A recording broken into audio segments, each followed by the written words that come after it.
Welcome to this AI debate on did Israel commit a genocide in Gaza after October 7th, 2023, where chatbots explore both sides.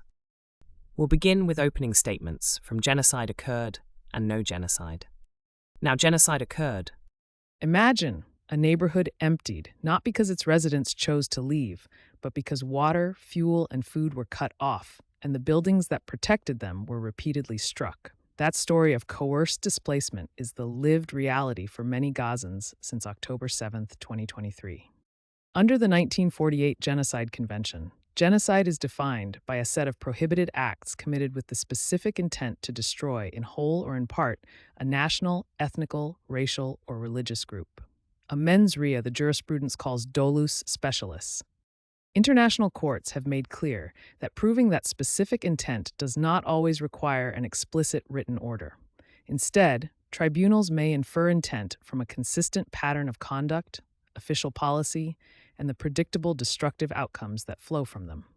The legal threshold is demanding, but it is not unreachable when the factual record shows a sustained campaign whose foreseeable effects are the destruction of the civilian core of a protected group. Start with the material elements. The convention lists killing members of the group, causing serious bodily or mental harm, deliberately inflicting conditions of life calculated to bring about physical destruction, imposing measures intended to prevent births, and forcible transfer of children, all of which are acts prosecutable as genocide when coupled with the requisite intent. Next, turn to how intent is established when there is no smoking gun order. The ICJ in Bosnia and the ICTY in Kristich explain that intent may be inferred from patterns, repeated killings, the scale and systematic nature of attacks, discriminatory policies, and statements by officials, taken together with the foreseeable results of those actions. Those precedents require us to look at the aggregate picture, not single incidents in isolation. Now consider the factual pattern in Gaza after October 7. Very large numbers of civilian casualties and injuries, extremely high ratios of civilian to combatant harm, mass displacement measured in the hundreds of thousands, sweeping destruction of homes and essential infrastructure, and severe, sustained restrictions on food, water, fuel, and medical supplies that have undermined survival and public health. Those consequences squarely implicate the Convention's material acts, in particular, deliberately inflicting conditions of life calculated to bring about physical destruction in whole or in part. Intent to destroy a group may also be evidenced by public statements and policy language that call for removal, cleansing, or elimination of a group's presence when such rhetoric is accompanied by implementing steps. International judicial orders addressing the Gaza situation have cited the significance of contemporaneous statements and the predictable effect of implementation measures in assessing risk of genocidal acts.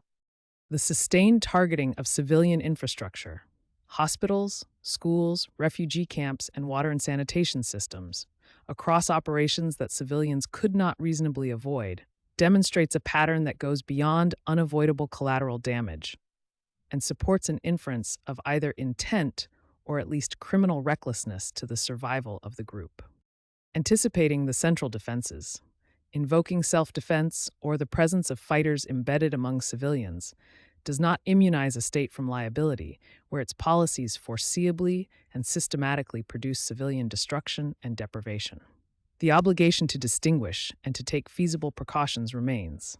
Persistent, large-scale denial of life-saving supplies and repeated destruction of civilian shelters and services cannot be justified as incidental when their predictable effect is the physical destruction of a part of the group.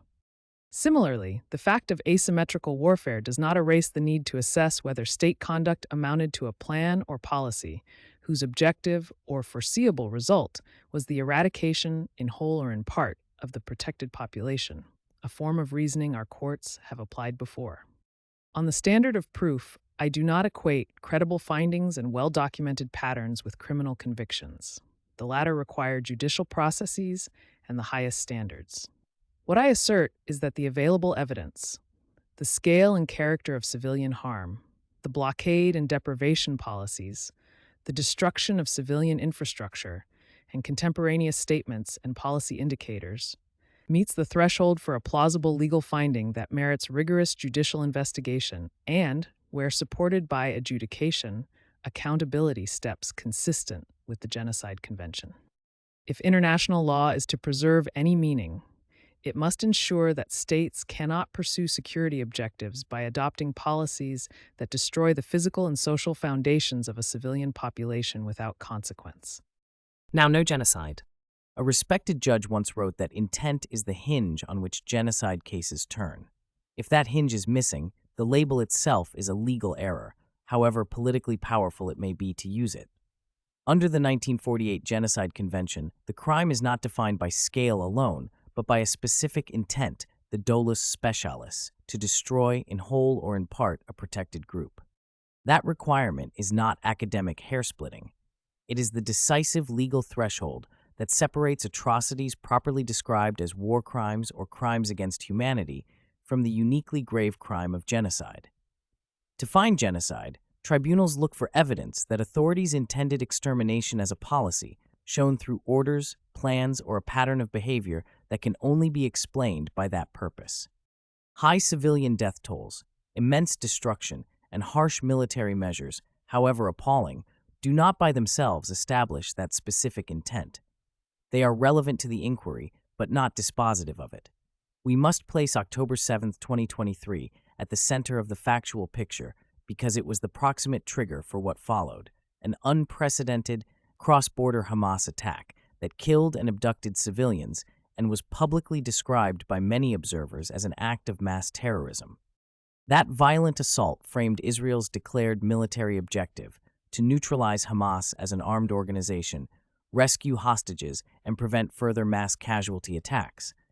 A set of goals that legally and conceptually is distinguishable from a campaign aimed at the physical destruction of the Palestinian people as such. The difference matters. Targeting a hostile group, even with overwhelming force, is not the same crime as targeting a protected national, ethnic, or religious group for destruction. Operational practice during the campaign shows at least some features inconsistent with a policy of extermination. Open-source public statements, repeated assertions by military spokespeople that strikes were intended to hit military targets, documented use of warnings to civilians through leaflets, phone calls, and broadcast messages, and announcements about humanitarian corridors have been recorded at various stages of the fighting.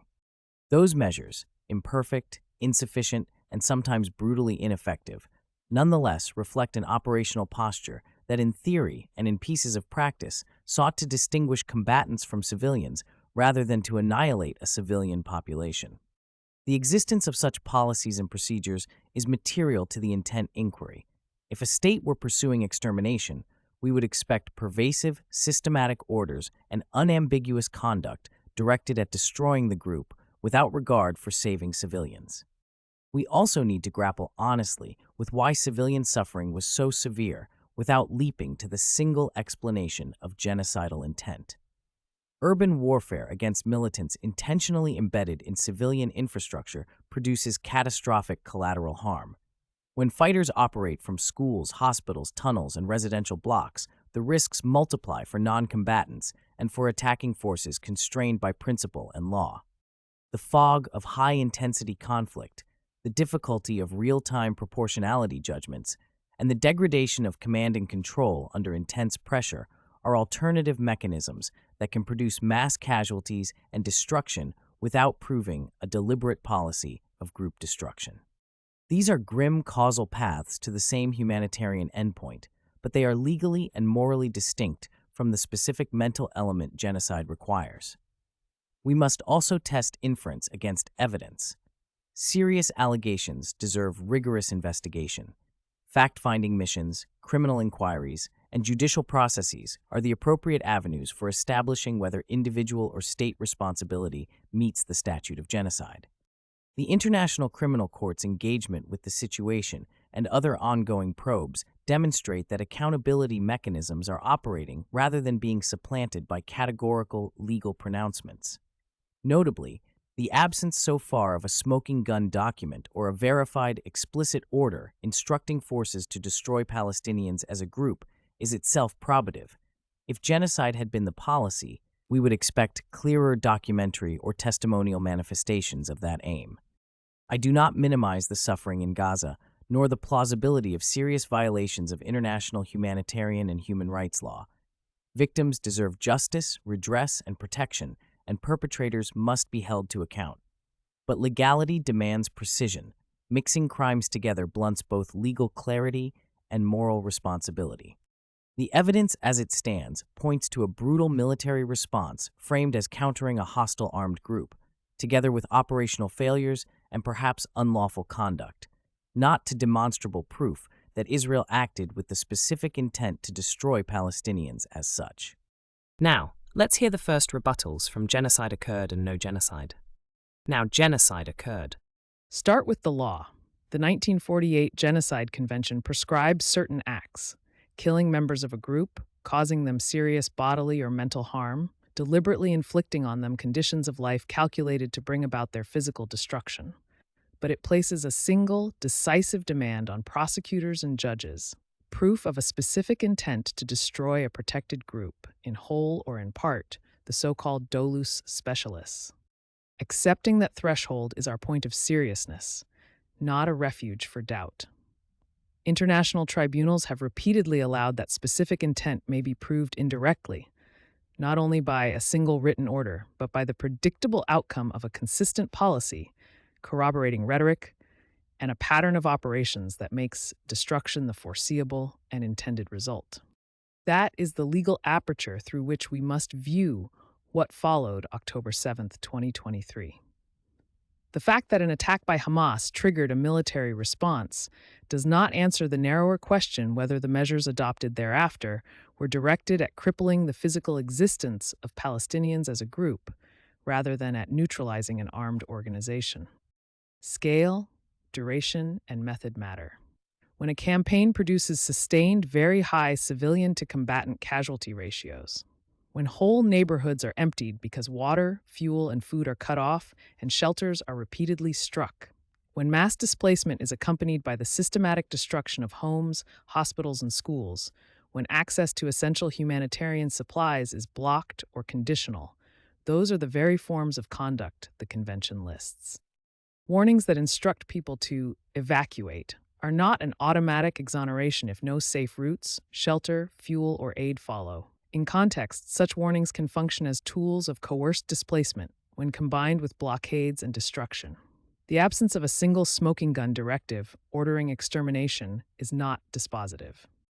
The Bosnia precedent and subsequent jurisprudence make plain that intent can be inferred from a mosaic of acts, policy choices, and speech that together demonstrate a design or an acceptance of civilian destruction as a means. Counterarguments rooted in self-defense or the embedding of militants misplace the burden. Lawful force must still obey proportionality and distinction, and it does not license policies that foreseeably destroy the life support systems of a civilian population. Saying Hamas operated among civilians does not explain away repeated strikes on hospitals, sustained denial of fuel and water, or operational choices that made survival impossible for large segments of the population. I do not claim a criminal conviction here. I claim that the cumulative, consistent pattern of conduct and its foreseeable effects meet the legal threshold for a plausible finding of genocidal intent that demands urgent, independent investigation, provisional protective measures, and where evidence supports it, prosecution. That is the sober legal conclusion the facts compel when the Convention's elements are applied honestly to what unfolded after October 7, 2023. Now, No-Genocide.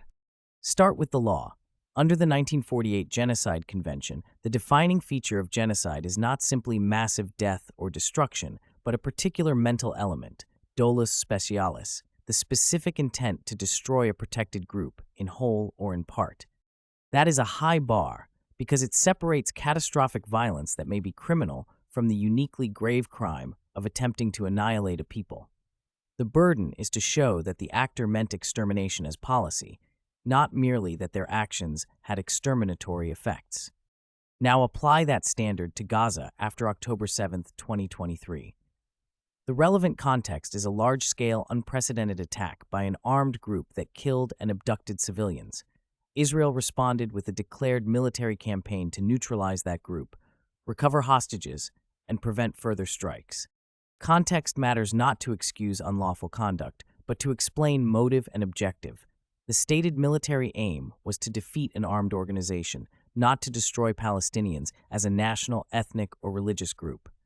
Critics rightly emphasize the scale of civilian suffering. Those harms are real, grievous, and demand investigation and accountability. But suffering, however immense, is not the same as proof of genocidal intent. To infer Dolus Specialis, you need coherent evidence of a policy whose purpose is destruction, orders, systematic directives, planning documents, or an unmistakable pattern of implementation that can only be explained by an aim to annihilate. What the record more readily shows is conduct consistent with a high-intensity counterinsurgency in dense urban terrain. Public and military rhetoric focused on targeting militants and infrastructure, operational practices that, at various points, involved warnings, evacuation orders, and attempts to identify targets rather than blanket extermination, intermittent humanitarian pauses and arrangements for aid, and the opening of crossings at times to allow relief. Those features are not exculpatory for unlawful strikes or deliberate starvation if proven. They are, however, evidence inconsistent with a simple narrative of a state pursuing the physical destruction of a civilian people. A plausible, non-genocidal explanation for the catastrophic civilian toll is the nature of modern urban warfare. Militants embedded among civilians, use of civilian structures, tunnel networks, and the fog of high-tempo operations that produce identification and proportionality errors without reflecting intent to destroy a group. The prosecution's task is harder. You cannot move from foreseeable lethal effects to a conclusion of genocidal intent without linking those effects to a policy of extermination. If public outrage demands action, the right response is rigorous criminal investigation, transparent fact-finding, and accountability where individual or command responsibility is established, not categorical genocide findings absent the legal threshold. I acknowledge the gravity of the harms and the possibility of serious international law violations. I insist only that the crime labeled genocide must be reserved for cases that meet the Convention's mens rea requirement, proven through evidence of intent, not inferred from suffering alone.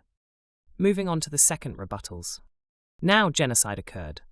I accept the legal hinge they keep returning to.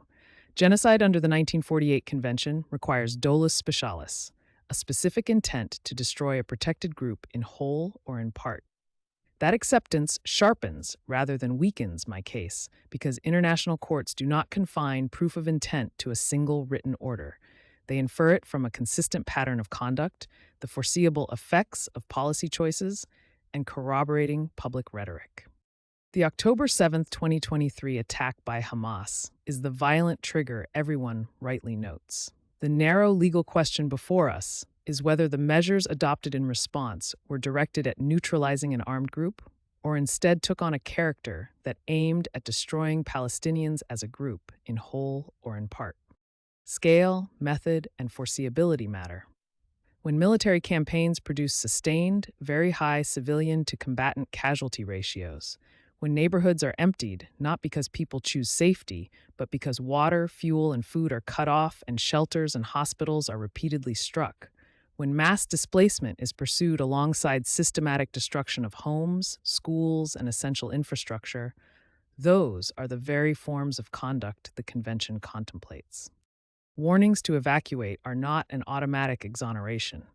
A warning that sends families into nowhere is not a humanitarian gesture, but a mechanism of coerced displacement when it is followed by blockade, denial of essentials, and demolition of the places people are told to go.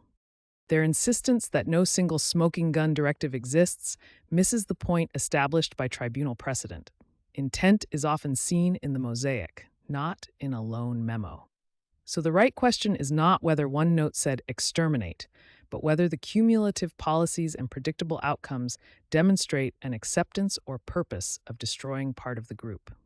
Their counter-argument, that urban warfare, embedded militants, and mistakes explain the carnage, is plausible as far as it goes, but it fails when the patterns are systematic, prolonged, and closely tied to measures that make survival impossible for large swaths of civilians.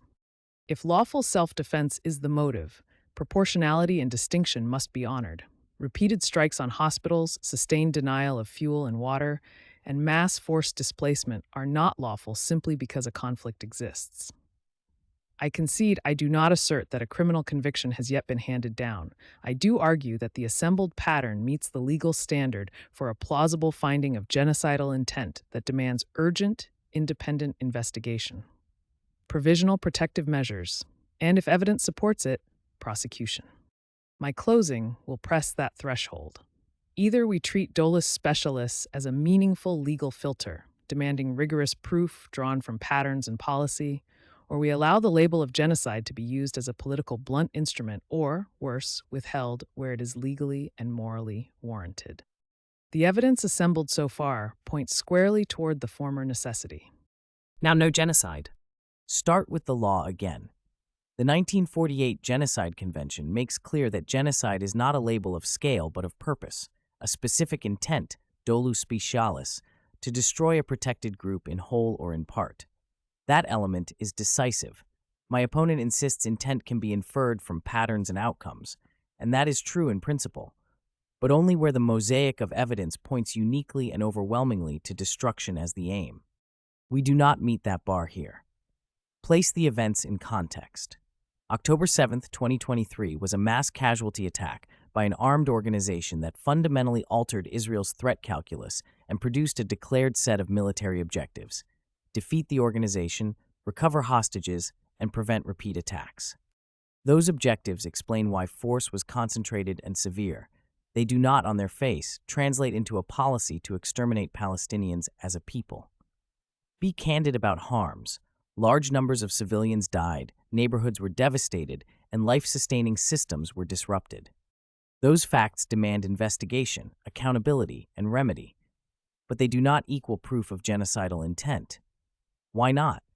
Because intent under the convention requires evidence that the destruction of the group was the purpose of policy, not merely a foreseeable or even foreseen consequence. Where is the policy document, order, or unmistakable operational architecture whose only plausible aim is the physical destruction of Palestinians? Public and military framing repeatedly emphasized hostile armed actors and military objectives rather than an ideological program of annihilation. Operational practices, warnings, announced corridors at times, selective targeting language, and intermittent aid arrangements, while imperfect and sometimes ineffective, are inconsistent with a systematic campaign whose primary goal is extermination. Alternative explanations fit the evidence. Modern urban warfare with militants embedded in population centers produces catastrophic civilian harm. Blockades and conditional crossings can be coercive and unlawful without being genocidal. Errors of identification, proportionality failures, and logistical constraints can multiply suffering without reflecting a policy of destruction. My opponent is right to say tribunals may infer intent from patterns, but inference must be the product of reasoning to the best explanation. Here, the best explanations available are that a state pursued forceful elimination of a hostile military capability in dense urban terrain, sometimes unlawfully and sometimes recklessly, not a policy to erase a people. That distinction matters for two reasons. First, it preserves legal precision so that the gravest crime is not diluted. Second, it channels public outrage toward practical remedies, impartial investigations, criminal prosecutions where evidence supports individual or command responsibility, improved humanitarian access, and measures to prevent recurrence. In short, call for accountability and fact-finding, resist categorical genocide pronouncements when the mens rea threshold has not been demonstrated. I will close by asking my opponent one question to answer in their reply. Cite the specific, reliable policy evidence that makes extermination the only plausible explanation for the conduct we have seen. Finally, the closing statements from both sides. Now, genocide occurred. Genocide under the 1948 Convention is not a synonym for large-scale killing. It is a legal crime that combines certain acts: killing, causing serious harm, deliberately inflicting life-threatening conditions, with a specific intent, Dolus Specialis, to destroy a protected group in whole or in part. Courts have long accepted that when leaders do not confess that intent, it can still be inferred from a coherent pattern of conduct, policies, repeated targeting, foreseeable outcomes, and incendiary rhetoric taken together. As we have shown, the post-October 7th, 2023 campaign in Gaza produced overwhelmingly civilian casualties, mass displacement, destruction of homes and hospitals, and systematic denial of food, water, fuel, and medical aid. While some public statements and operational directives called for the removal or destruction of Palestinians as a group. That pattern mirrors how tribunals have inferred intent in past cases. Claims of self-defense or of militants embedding among civilians cannot erase a sustained policy that foreseeably and deliberately destroys civilian life and livelihoods. Given the totality of conduct and consequence, the evidence meets the threshold for a plausible legal finding of genocidal intent and demands urgent legal and political accountability. Law exists to stop precisely this kind of destruction. Recognizing that is not rhetoric, it is our obligation. Now, no genocide. Under the 1948 Genocide Convention, genocide is defined not by scale, but by a mental element, Dolus Specialis, the specific intent to destroy, in whole or in part, a protected group. That is a high legal threshold for a reason. It separates catastrophe from a crime whose name carries unique legal and moral consequences. After October 7, 2023, Israel launched forceful operations in response to a mass attack. That context matters for motive and strategy. Public and military language repeatedly framed operations as targeting militants and military infrastructure, and there is documented evidence of warnings, evacuation corridors, targeted strikes, and at times the facilitation of humanitarian access. Those facts undercut any simple inference of a policy to annihilate a people. I concede the suffering has been immense and that serious violations may have occurred. Those must be investigated and prosecuted. But absent clear proof of intent to destroy Palestinians as such, the correct path is rigorous criminal inquiry and due process, not the categorical label of genocide. For the sake of justice, we must be precise about both terms and evidence.